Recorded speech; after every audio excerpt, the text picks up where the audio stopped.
Hello, hello. Happy Sunday. I have fire alarms going off in the other tower, in the other condo tower. So hopefully you can't hear that and you can only hear me. So we'll see how we get on. But if you can hear it, let me know. You can't cater to everything that can go wrong, right? It's a bit like a few weeks back when my live just cut out and I wasn't aware that it had cut out and I just kept going. What can I do? There's something about living in Thailand that has taught me, sabai, relax, nothing you can do about it. So if you can hear the alarms, I apologize, but it is what it is, right? So hopefully we don't get evacuated or anything like that. But we'll see how we get on. All right, let's talk about exercise. Now, when I say lazy, you and I both know we're not lazy with lipedema. It just hurts. It just hurts. So the thought of exercising is just not in our wheelhouse most of the time. Here's a funny thing though. I thought when I lost all this weight that I would love exercise. No, I still don't like it.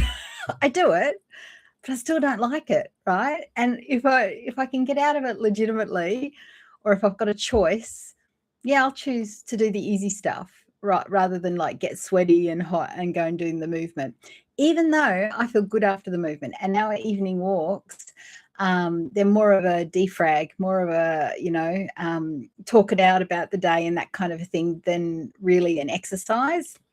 But I thought it was a really good thing to talk about because we need to exercise. We really do, no matter how much it hurts. And I've figured out lots of ways to incorporate exercise. And I call it the lazy way, but I can't think of any other way of saying it that's not derogatory, right? So, or that represents what I'm trying to say. Maybe hacks. So I figured out lots of little ways to do the things that my lipedema likes and that it doesn't make me feel like I'm having to do a session at the gym or something like that, right? Because that's just, and that probably comes from, 30 years of feeling emotionally horrible about exercising because it hurts. So I thought we'd just talk about a few of the things that I do.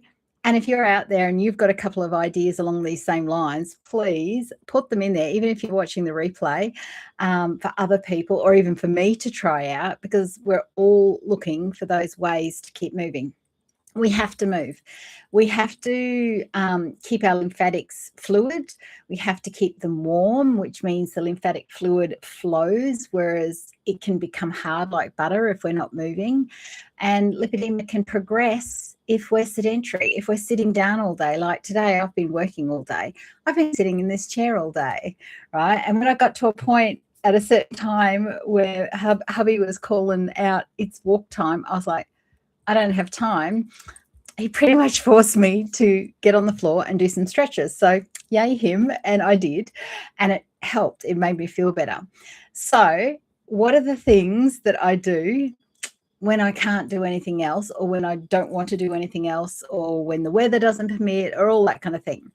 Many of you have watched my calf raise challenge and are doing it too and having results. And I love it when you come back and tell me that you're having results too, because it blows my mind that something so simple can help our lipedema legs, right? And this is something, so when I had my lower body lift, I had to stop all exercise, and you get out of the habit, because exercise has to become a habit. It just has to become that thing that you do, a bit like feeding yourself, having a shower, all those mundane things. That's kind of what you have to make it happen in your world.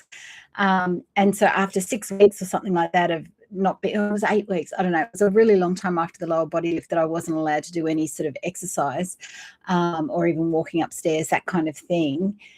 It was really hard to get back into the rhythm of doing calf raises in the shower. I'm there now. I'm now doing back to my 150 morning and night in each shower. And that's like one of those lazy ways of doing exercise, right? I'm combining warmth, luxury, a place I like being, with having to do the things that are good for my body, right? That's what I kind of do. So I like being in the warm shower most of the time. Sometimes it can be too warm here, but standing there while I do my calf raises with my hands balancing on the wall, that's easy, right? It makes it just so much easier to do, and it gives me an excuse to stand in the shower those 2 or 3 minutes longer that it takes me to do those calf raises, right? So that's the kind of hacks or things that I'm talking about doing, right? So that's one. Okay, I get on the what do you call it? The bicycle machine down in the gym. I wouldn't say every day. I wouldn't even say maybe 3 times a week. Seems to be about a bit of a pattern. But I don't enjoy it like anything else. I don't enjoy it. So what do? I Netflix and ride. Okay. I take my phone and I take my earphones and I plug them in and I watch a show on Netflix while I cycle, right? So that's that combining of when else during the day am I going to have the luxury of just sitting and watching a girly show? It's not a show that my husband likes or anything like that. It's always a chick flick or something happy or a romantic film or something like that, right? So that's like, again, it's like standing in the shower and doing the calf raises, sitting on the bike but watching Netflix, right? It's kind of like, it's almost like you're cheating, but you're not. Okay, so that's the other thing. That's another thing that I do. Side leg lifts. This is the challenge I'm doing at the moment, where you lay on your side and the legs go up in the air. Really old fashioned. Your mother probably did it. My mother did it. That's how I know about it, right? And I do this in the morning, laying down on the bathroom floor. I do that before I get in the shower, do the side leg lifts, and then I do it last thing at night when my husband's in the bathroom. I quickly do them on the bed before I go to bed, right? And then today, because I had to get down on the floor and do the stretching because I wasn't walking, I did another set of them. So anything that you can connect to anything else, right, and it makes it not so bad, again, that's what we're talking about. Now, if I were to think back to bigger me, 130 kilos me, walking, couldn't stand it. I did it. I hated it. Every step hurt, right? You know that. But if you're in that situation, and I've talked about this many times before, go to the shops where it's air conditioned or heated, depending on your environment. Get yourself a trolley, lean over that trolley and walk and window shop. Anything that distracts you is, in my world, anything that distracts me from what the task is at hand, i.e. exercise, that's a winner, right? So the Netflix and ride, it's just the show is distracting me from that. The hot shower is distracting me from my calves like starting to burn, right, by the end of the calf raises. Nothing's distracting me from the side leg lifts at this point, but I am usually watching or listening to something in my ears when I do it. And I'm not up to that many yet. I'm only up to 40 on each side at this point. So it only takes literally 2 minutes, 3 minutes. So it's like not long enough now that I need a distraction yet. So stay tuned on that one. There'll be a video on that one in the end. But anything that puts your legs in the air, when it comes to actual like movement exercises other than walking, anything that gets your knees rotating, so putting anything in the air or like your legs up the wall and doing those cycling movements. You can even get those cycle things, and I don't know what they're called, cycle stands, I don't know, that literally you can put in front of you while you're sitting on the couch. So they're little and you just pedal while you're sitting on your couch watching TV, right? That's the kind of stuff that is such an easy hack. As long as you're moving, right? It's moving those joints, it's moving the lymphatics, it's pumping those lymphatic valves to get things moving. Walking is honestly just so underrated. But again, when I want to walk more, I don't go, yeah, let's go walk around the park for 10 kilometers. Some people love that, right? Don't get me wrong. Some people love that. More power to them. Me, if I'm going to have to, I've considered doing a 20,000 step a day walking challenge to see what changes there are. So if I'm going to do something like that, most of that is going to be me going to the shops. So going to Terminal 21 up the road and walking around each floor, and it's huge. So I would easily, you know, rack up 20,000 steps in a few hours doing that. When we go on holidays, for example, whenever you go on holidays, I don't know if you've got step trackers or whatever, you always end up doing 20,000 steps in a day, walking around Singapore and these sorts of places, because you're distracted, right? You can go much further because you're distracted by the things you're looking at and by the new things that you haven't seen before. So that's, to me, the biggest hack of all when it comes to walking. Go somewhere you haven't been before that interests you. If it doesn't interest you walking in the park, don't do that, right? It's not going to work.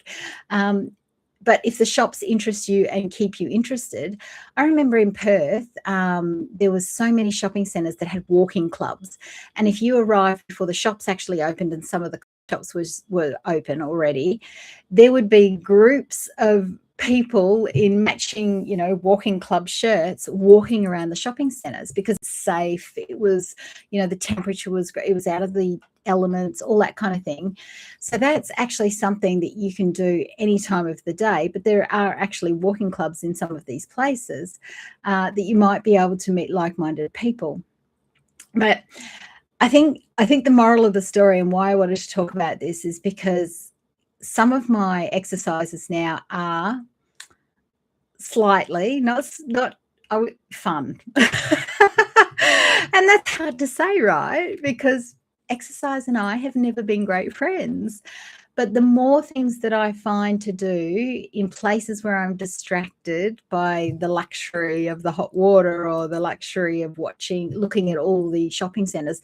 And here in Bangkok, there is so many shopping centres that it's ridiculous, and they're huge. They're huge.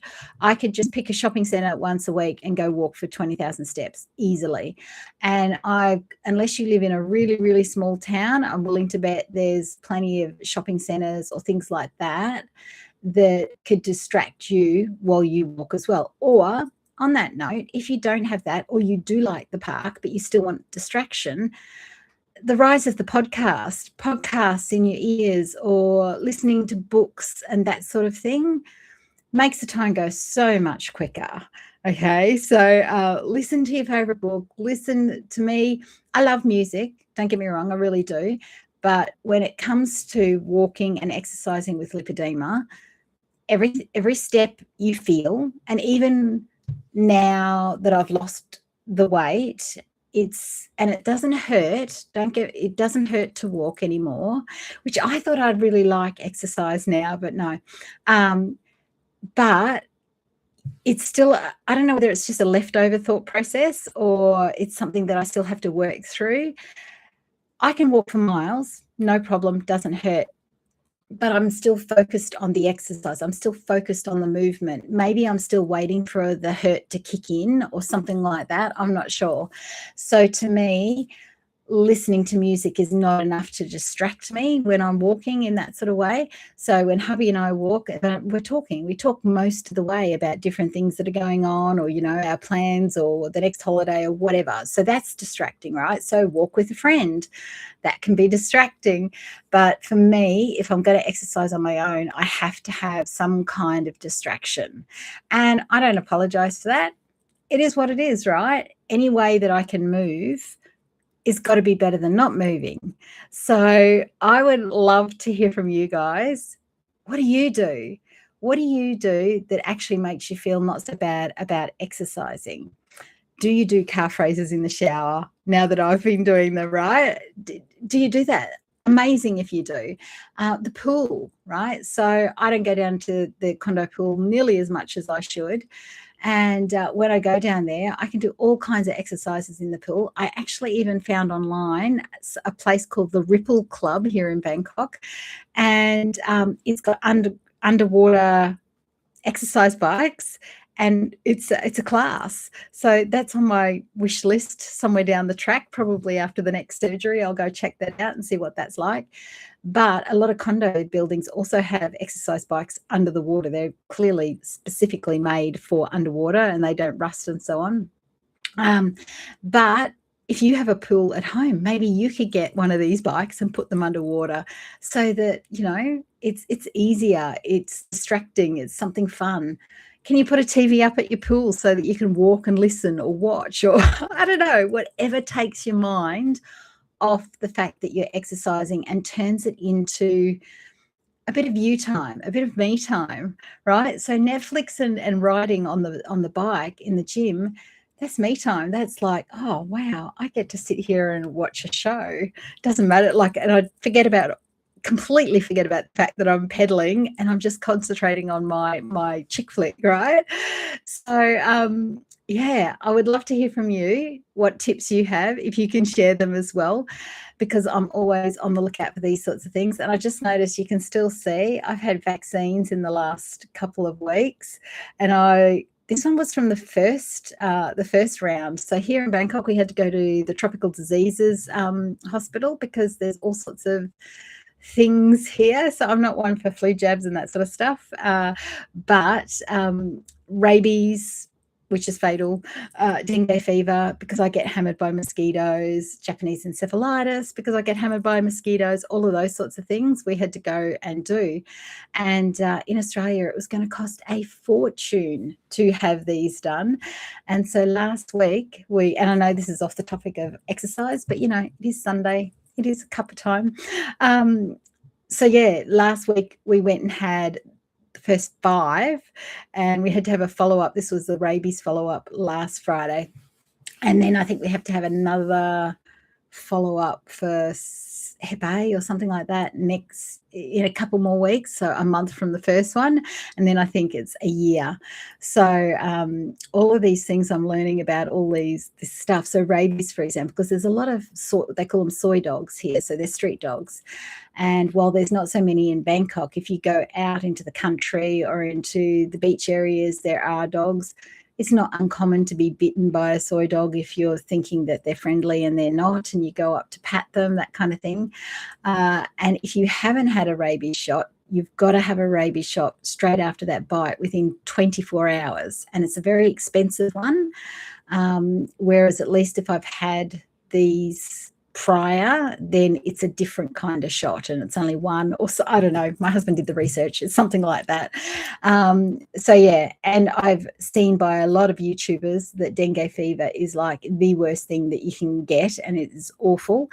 So being that I seem to attract the mozzies, I was like, no thank you. So yeah, we've been doing all these sorts of weird things. From a price perspective, totally off it on a tangent now, but from a price perspective, in Australia, it was going to cost us $200 each just to see the doctor to talk about which ones we needed, another $150 each to see the nurse to administer them.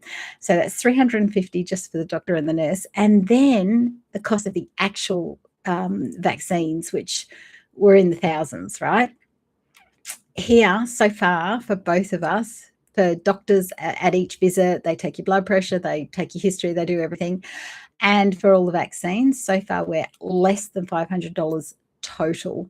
So it's been like, oh, and that's because we're going to the local tropical diseases unit, and these vaccines they use all the time, right? Whereas in Australia, it's a little bit rarer to have this sort of stuff or need this kind of thing. So some things were better left to come over here, like my surgeries, right? Like my lower body lift and all that sort of thing. It was better to wait till we got to Bangkok, because then we're not paying for extra flights and extra hotels and all that sort of thing.